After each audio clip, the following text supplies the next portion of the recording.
Hello students, welcome to the class.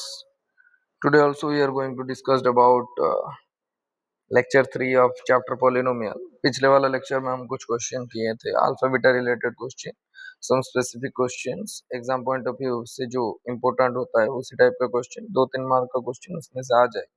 अभी आते हैं थोड़ा इसका लॉन्ग, मतलब एक्चुअली इसी चैप्टर में ना ज्यादातर लॉन्ग क्वेश्चन नहीं है। ओके, तो जितना है वही सब हम करने वाले हैं टुडे। ओके, तो चलो शुरू करते हैं। तो क्या हुआ था कि वो पिछले लेक्चर में मेरा हैंडराइटिंग थोड़ा बहुत ही अच्छा था, इसलिए ये सबको टाइपिंग कर लिया हूँ। ओके, थोड़ा सा एडजस्ट कर लेना वो हैंडराइटिंग को। वैसे अब जो है वो है, उसको तो हम चेंज नहीं कर सकते। आते हैं क्वेश्चन में, फॉर व्हाट वैल्यू ऑफ के 3 is the zeros of the polynomial. अभी जीरोस के बारे में हम क्या पढ़े थे, सोचो। जीरोस जो है वो इक्वेशन का वही वैल्यू है जिस वैल्यू के लिए वो इक्वेशन का वैल्यू जीरो हो जाए। मतलब अगर ये जो एक इक्वेशन दिया है, यही एक इक्वेशन दिया है, मतलब इक्वेशन का इसी वैल्यू के लिए इस इक्वेशन का पूरा वैल्यू कितना हो जाएगा, जीरो हो जाएगा। मतलब इतना ही तो है, और इसमें से कोई ज्यादा बड़ी बात नहीं है। अभी अगर k का वैल्यू पूछा है और दिया गया है कि 3 is the zeros of polynomial, मतलब 3 को उसी इक्वेशन में पुट कर लेंगे तो फिर वैल्यू जीरो हो जाएगा। इतना ही है। तो फिर हम इसको ऐसे लिख सकते हैं, ऐसे लिख सकते हैं, कैसे लिख सकते हैं, ऐसे लिख सकते हैं कि f ऑफ x जो है वो है 2x square plus x plus k। अभी हमें दिया गया है, जीरोस दिया गया है, मतलब f ऑफ जीरो नहीं, f of three, f of three, f of three क्या होगा, जीरो होगा। x के जगह अगर हम 3 डाल दिए तो फिर उसका वैल्यू जीरो हो जाएगा। इसका क्या मतलब, इसका मतलब ये निकल के आता है कि 2 होल इंटू 3 का square plus 3 plus k is equal to zero. मतलब जो इक्वेशन था, यही इक्वेशन था ना, ये वाला इक्वेशन था। इक्वेशन में जहां जहां x पड़ा है वहां पर मैं 3 डाल दूंगा तो फिर आंसर कुछ और बन जाएगा। तो फिर देखते हैं, 2 होल इंटू 3 का स्क्वायर होता है 9 plus 3 plus k is equal to zero. 9 two जाए 18 plus 3 plus k is equal to zero. 18 3 जा 21 plus k is equal to zero. मतलब जो के होता है ना बेटा, वो क्या होता है, -21 आता है। Is that clear, is that clear? हो गया के का वैल्यू इतना ही था। 3 का स्क्वायर 9 हो गया और x की जगह 3 डाल दिया, ये 18 हो गया, 3 ऐड हो गया। 18 3 जा 20, 18 प्लस 3 21 हो गया, वो 21 उधर साइड चला गया, तो -21 इतना ही था। इसमें क्या बड़ी बात है। Find the zeros of polynomial. Polynomial का हमें जीरो निकालना है, तो फिर जीरो कैसे निकालते हैं भाई। जीरो निकालने का दो प्रोसीजर बेटा होता है। एक होता है वाया मिडिल टर्म फैक्टरेशन, तुम वैसा कर सकते हो, नहीं तो alpha plus beta, alpha into beta का फॉर्मूला डाल के भी हम कर सकते हैं, कोई बात नहीं। तो मैं दोनों प्रोसेस समझा रहा हूँ। एक होता है प्रोसेस प्रोसेस वन। ये प्रोसेस में हम क्या करने वाले हैं, इसको हम एक्स स्क्वायर -6x प्लस 9 ऐसा कर लेंगे। तो फिर इसको सॉल्व करेंगे तो एक्स स्क्वायर 9 आएगा, 9 आएगा -6, मतलब -3x माइनस और एक 3x प्लस 9। इसमें से अगर x कॉमन ले जाएंगे तो फिर ये x -3 हो जाएगा, इसमें से -3 कॉमन ले लेंगे तो फिर x -3 बन जाएगा। तो फिर दोनों साइड से x -3 को अगर कॉमन ले जाएं तो फिर वो x -3 निकल जाएगा। वैसे यहाँ पर ओकेजनली वो सेम हो गया है, ओके, नहीं तो ज्यादातर टाइम में अलग होगा। x -3 इक्वल टू जीरो और x -3 is equal to zero, ये होता है मिडिल टर्म फैक्टरेशन वाला root. Okay, middle term factorisation वाला question. Okay, middle term factorisation type का क्वेश्चन, इसको तुम ऐसे सॉल्व कर सकते हो, जो कि जीरोस, मतलब जो अल्फा हो गया वो 3 आ गया, जो बीटा हो गया वो भी 3 आ गया। यही था प्रोसेस वन, जो कि क्लास 10th में हम, क्लास 8 से हम करते आ रहे हैं, वही क्वेश्चन। ओके, इसके बाद वाला मेथड को आते हैं। हम बाद वाला मेथड में क्या करते हैं, f of x can be written it as, x square -6x plus 9। Clear? Okay, एक सेकंड रुको, मुझे थोड़ा कॉल आ रहा है एक्चुअली। आते हैं f of x is equal to x square minus 6x plus 9। इसको कैसे करते हैं, इसको कैसे करते हैं, देखो देखो बेटा, हम अल्फा प्लस बीटा का वैल्यू तो जानते हैं, जो कि होगा माइनस बी बाई ए, और ये कितना आ जाएगा माइनस ऑफ, सॉरी, ये कितना आ जाएगा, ये कितना आ जाएगा माइनस ऑफ माइनस 6 बाय ए, मतलब 1, मतलब वही 6, और अल्फा इंटू बीटा का वैल्यू क्या होगा, वो होगा सी बाई ए, मतलब यहाँ पर 9/1 अर्थात ओनली 9 होगा। हो गया, इतना तो कंप्लीट हो गया। तो फिर क्या हम इसमें से अल्फा माइनस बीटा को निकाल सकते हैं? हम प्रीवियस लेक्चर में एक क्वेश्चन ऐसे किए थे, प्रीवियस वाला लेक्चर में, लेक्चर 2 जो है, तो इसको हम निकाल सकते हैं अल्फा प्लस बीटा का whole square minus 4 alpha beta, निकाल सकते हैं, तो निकाल दो, क्या फर्क पड़ता है भाई। तो फिर ये होगा क्या, 6 का whole square minus 4 whole into 9, जो कि हो गया 36, 9 4 जा 36, मतलब आ गया 0, मतलब अल्फा माइनस बीटा, तो फिर क्या होगा, 0 का रूट ओवर होके 0 हो गया। तो फिर ये हो गया तुम्हारा इक्वेशन 1, ये जो हो गया वो हो गया इक्वेशन 2, ये जो हो गया इक्वेशन 2, तो फिर ऐड इक्वेशन 1 एंड इक्वेशन 2। तो फिर इक्वेशन 1 जो बोलता है, क्या बोलता है, अल्फा प्लस बीटा बोलता है, क्या बोलता है, अल्फा प्लस बीटा 6 बोलता है। इक्वेशन 2 जो बोलता है वो बोलता है अल्फा माइनस बीटा, जो बोलता है इसको 0 बोलता है। ऐड करो, बीटा बीटा खत्म हो गया, तो फिर 2 अल्फा इज इक्वल टू 6, तो अल्फा इज इक्वल टू 3 आ गया। वही इसमें जो भी आया इसमें भी वही आया, बस प्रोसेस अलग है। तो फिर बीटा को क्या तुम निकाल सकते हो? हाँ निकाल सकते हो, क्यों, अल्फा माइनस बीटा तो हमें पता है 0 है, तो फिर अल्फा की जगह 3 डाल देते हैं, 3 minus beta is equal to 0, तो फिर minus beta is equal to -3, minus minus cancel हो गया, तो फिर बीटा जो है वो 3 है, आ गया 0। इसको निकालने का दो ही प्रोसेस है, एक हो गया मिडिल टर्म फैक्टरेशन, ऐसा भी कर सकते हो, नहीं तो ऐसा भी कर सकते हो, ये होता है तुम्हारा प्रोसेस 2, क्लियर, ये होता है प्रोसेस 2, P2 लिख लिया। ओके, नेक्स्ट क्वेश्चन में आते हैं, ये भी वही find the zeros. Okay, find the zeros, बस ये थोड़ा स्टैंडर्ड फॉर्मेट में नहीं है, पहले इसको थोड़ा तुम्हें स्टैंडर्ड फॉर्मेट में लेना होगा, मतलब एफ ऑफ एक्स जो है वो होगा 5x square minus 8x minus 4। अभी आते हैं, अभी अभी आते हैं, क्या करते हैं, अभी आते हैं, इसको सॉल्व करें तो फिर डायरेक्टली मिडिल टर्म फैक्टरेशन नहीं कर दो यार, अच्छा होगा, क्योंकि प्लस 24 5 जो 20 होगा, 20 होगा, और माइनस है, मतलब डिफरेंट साइन है, और तो फिर वो दोनों, एक प्लस एक माइनस होगा, और डिफरेंस कितना आएगा 8, अच्छा हो गया। तो फिर इसको क्या लेते हैं, कि let f of x is equal to zeros implies that 5x square minus 8x minus 4 is equal to zeros. इसको हम ऐसे तोड़ सकते हैं, 5x square minus 10x minus 2x, हाँ, minus 4 is equal to zeros, sorry plus 2x।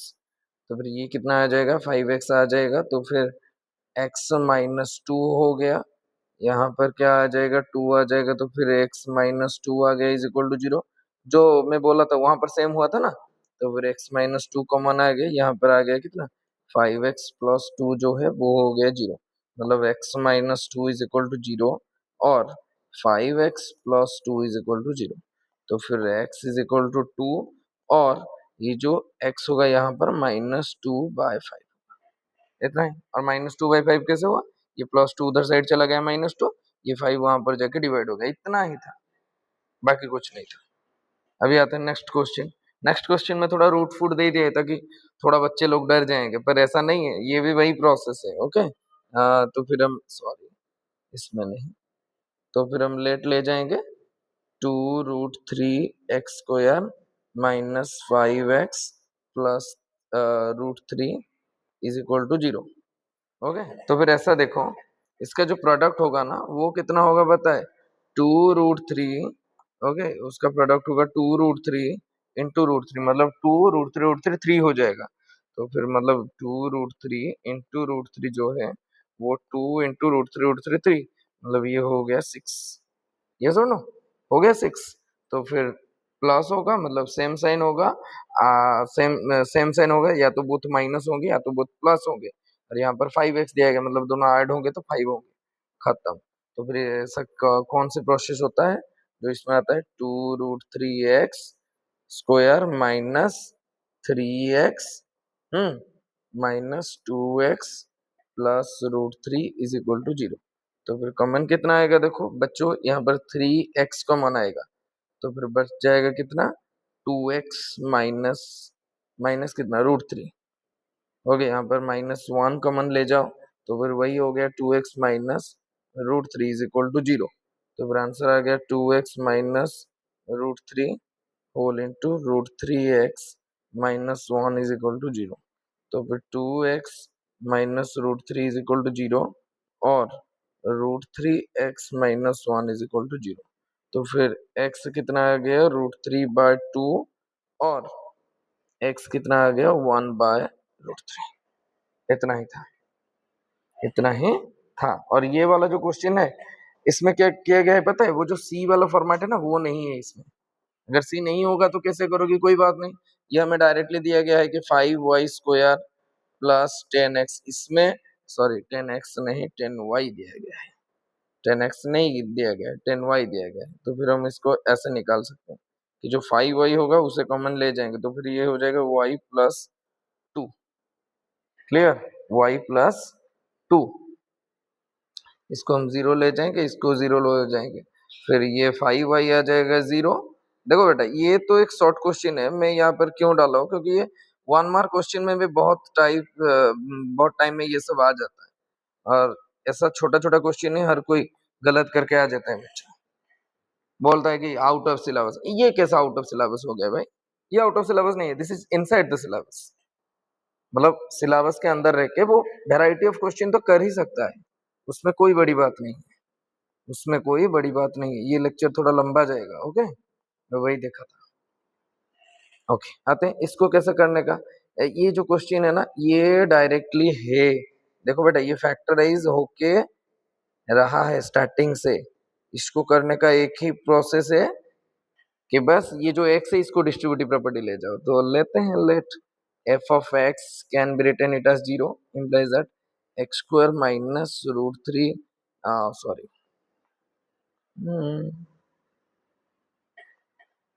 minus √3 plus 1 whole into x plus √3 is equal to 0।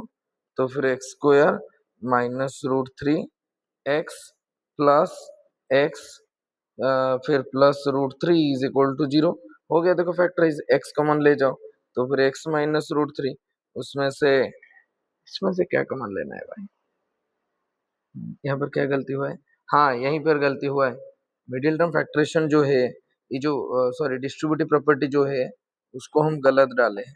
कैसे गलत डाले हैं, देखो ये जो होगा ये प्लस नहीं होगा, क्यों, क्योंकि ऐसे देखो ये जो माइनस है ना ये अगर इसके साथ माइनस हो गया, प्लस माइनस होके माइनस होगा ना बेटा, तो फिर ये माइनस एक्स है, और अभी एक -1 कॉमन आ जाएगा तो फिर x minus √3 is equal to 0 हो ही जाएगा। That means x minus √3 whole into x minus 1 is equal to 0 implies that x is equal to only √3 और x is equal to 1। मैं डायरेक्टली लिख लिया, कोई बात नहीं, ओके इतना ही था। नेक्स्ट नेक्स्ट वाला लेक्चर में क्वेश्चन में क्या करते हैं, देखो फाइंड द क्वाड्रेटिक पोलिनोमियल, एक क्वाड्रेटिक पोलिनोमियल पूछा है, मतलब वो जो अल्फा बीटा वाला एक फॉर्मूला था ना वही जो पहला क्वेश्चन में हम किए थे उसी वही पूछ रहा है, whose sum and product of the zeros, किसके बारे में बोल दिया है, जीरोस के प्रोडक्ट और सम, मतलब वैसे हमें तो इतना पता ही है कि sir sum of the zeros मतलब अल्फा प्लस बीटा दे दिया गया है, क्या दिया गया है 8/3 दिया गया है, बढ़िया, अल्फा इंटू बीटा जो है वो भी दे दिया गया है, कितना दिया है ना 4/3 दिया है, बढ़िया। अभी इक्वेशन का फॉर्मेट क्या है, इक्वेशन का फॉर्मेट क्या बोलता है, x square f of x can be written as x square minus alpha plus beta whole into x plus alpha beta, इसको क्या होता है x square minus alpha plus beta जो है वो दे दिया गया है 8/3 होल इनटू एक्स प्लस 4/3। देखो बेटा इसको ना तुम ऐसे के डाल के ऐसे भी रख सकते हो, कोई बड़ी बात नहीं है। नहीं तो ऐसे भी कर सकते हो, late f of x is equal to 0 implies that k whole into x square minus 8 by 3x plus 4 by 3 is equal to 0। k उस साइड जाके डिवाइड होके 0 हो जाएगा, k जो है वो इसी साइड डिवाइड होके 0 के साथ वो फिर से मतलब क्या 0 हो जाएगा, और उसमें से अगर 3 कॉमन ले जाए, एलसीएम ले जाए, तो फिर 3x² minus 8x plus 4 is equal to 0। Clear? तो ये कितना हो गया? इसका आंसर ये आया कि 3x² minus 8x plus 4 is equal to 0। इतना ही है।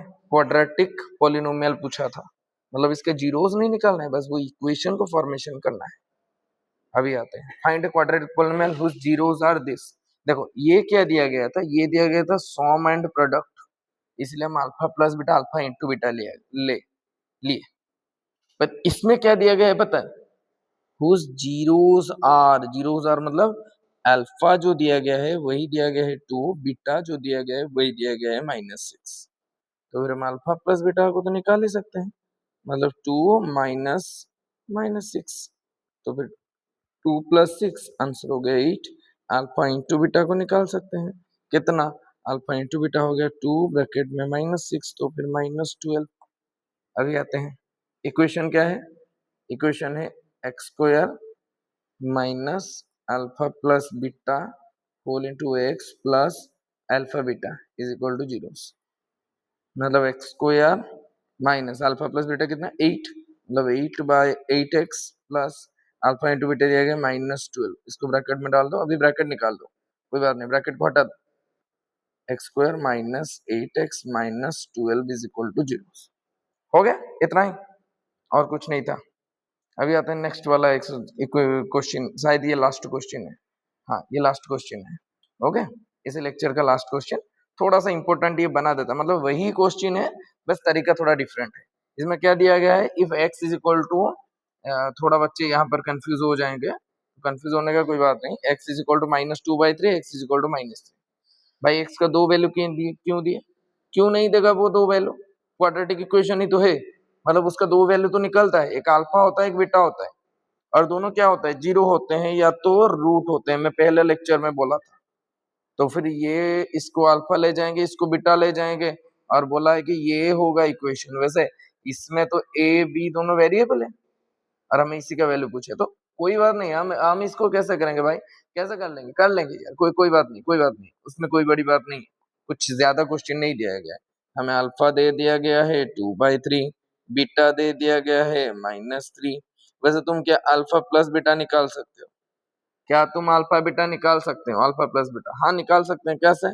कि 2/3 प्लस -3, तो 2/3 प्लस ऑफ -3, तो फिर सॉरी, इसमें ब्रैकेट हटा देंगे, इसी स्टेप में ब्रैकेट को हटा देंगे, तो फिर क्या हो जाएगा -3, ये एलसीएम आ जाएगा 3, 2 माइनस 9, 3 3 जा -7/3। देखा? अभी अल्फा इंटू बीटा को निकाल सकते हैं, कैसे निकाल सकते हैं? 2/3 होल इंटू -3, 3 3 कैंसल, ये -2 के साथ आ जाएगा, तो फिर आंसर हो गया -2। Alpha plus beta alpha into beta हो गया। तो क्या तुम अभी इसका वो मतलब क्वाड्रेटिक इक्वेशन निकाल सकते हो? हाँ निकाल सकते हैं, बिल्कुल निकाल सकते हैं, क्यों नहीं निकाल सकते? करते हैं, कैसे करते हैं कि इक्वेशन होगा x² minus alpha plus beta whole into x minus alpha beta is equal to 0। x² minus alpha plus beta जो है वो है -7/3 whole into x minus alpha into beta है -2 इज इक्वल टू 0। अब x² plus 7x/3 plus 2 is equal to 0। LCM क्या जाएगा? 3 जाएगा, तो फिर 3x² प्लस 7x प्लस 2 3 जा 6 इज इक्वल टू 0। तो फिर कितना आएगा? 3x² plus 7x plus 6 is equal to 0। क्यों? क्योंकि यहाँ पर जो 3 था वो 0 के साथ जगह मल्टीप्लाई हो गया अनदर साइड, 0 के साथ जो मल्टीप्लाई होता है वो 0 हो जाता है। ओके, इसलिए दोस्त भी हमेशा अच्छा रखो। ओके, तो फिर हमें क्या क्वेश्चन में दिया है, हमें दिया गया है a x square plus 7x plus b is equal to 0। देखो कौन किसको करस्पॉन्ड कर रहा है, ये बी को करस्पॉन्ड करेगा, ये 9x स्क्वायर सॉरी ए एक्स स्क्वायर ये 3x स्क्वायर को करस्पॉन्ड करेगा।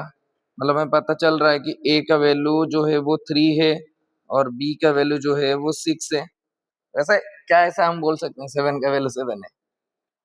नहीं बोल सकते ना, क्यों? क्योंकि स्पेसिफिक नंबर है, इसका वैल्यू क्या रहेगा भाई? ओके, ये सब वेरिएबल है, x y z a b ये सब एक्चुअली वेरिएबल है। ओके, तो इसीलिए इसका वैल्यू निकालना पड़ता है क्योंकि इनका वैल्यू हमेशा चेंज होता है। पर जो 7 है, जो 10 है, जो 9 है, उसमें क्या बड़ी बात है? वो सब तो एक ही चीज है ना। अगर मैं बोलूंगा मेरे मेरे पास 10 रुपए है, कोई 11 सोचेगा क्या? नहीं सोचेगा ना। क्यों? क्योंकि 10 का वैल्यू जो है वो सेम है। ओके, वैसे अगर मैं ऐसा करता हूँ कि बोलता हूँ मेरे पास एक्स रुपीज है, तो फिर तुम सोच सकते हो कि ये 10 हो सकता है, ये 20 हो सकता है, ये 1 लाख हो सकता है, 1 करोड़। उसके आगे नहीं जाएंगे, औकात के बाहर है, पर पैसा अच्छा है। छोड़ो। तो ये था आज का लेक्चर, यहाँ पर हम इसी चैप्टर को कंप्लीट करते हैं। अगर फिर तुम्हें भी कोई डाउट है तो फिर यही मतलब कमेंट सेक्शन में पूछ लो कि सर हमें यहाँ पर डाउट है, या फिर सर इसी क्वेश्चन का हमें डाउट चाहिए। देखो ये जो सेक्शन मैं शुरू किया हूँ ना, इसका इसका पहला मतलब ये है कि क्वालिटी एजुकेशन टू एवरीवन। क्योंकि क्या होता है कि बहुत सारे स्टूडेंट्स का बहुत सारा थिंग्स में डाउट रह जाता है, तो फिर ये बेसिकली उन्हीं के लिए है। ओके, इसको देखो, अच्छे से समझो। अगर कोई डाउट हो रहा है तो कमेंट सेक्शन में पूछ लो, टेलीग्राम चैनल में पूछ लो, व्हाट्सएप चैनल का भी लिंक होगा उसी में पूछ लो, इंस्टा में मैसेज कर लो कि सर हमें यहाँ पर डाउट है, मैं इसका ऊपर वीडियो बना दूंगा। ओके, नहीं तो नहीं। अच्छा है, सी यू, मिलते हैं अगले चैप्टर में। Thank you.